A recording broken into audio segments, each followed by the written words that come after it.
Please subscribe.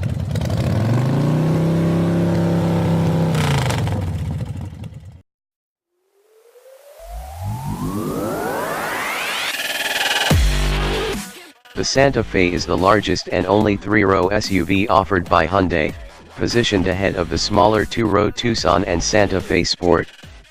The Santa Fe has the third highest starting price in the entire lineup, just below the full-size Azera sedan and Sonata plug-in hybrid.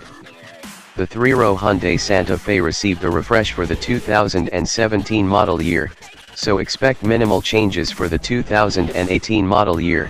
We'll update this space as soon as we have more info. The 2017 model's powertrain is a 290 HP, 252 lb-ft of torque 3.3-liter V6 mated to a 6-speed automatic, and it will more than likely return as the sole powertrain. Front-wheel drive will be standard, with all-wheel drive available.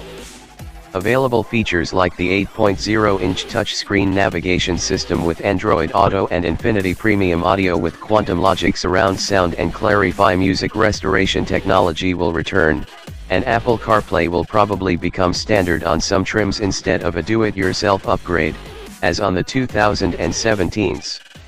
The smaller 2-row Santa Fe Sport will return as well, retaining its 4-cylinder powertrain lineup.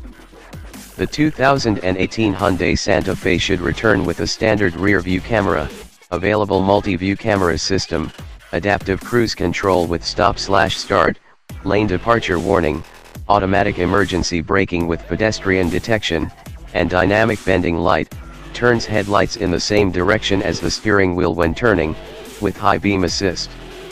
The available Hyundai Blue Link provides remote start with climate control, stolen vehicle recovery, and remote door lock/unlock.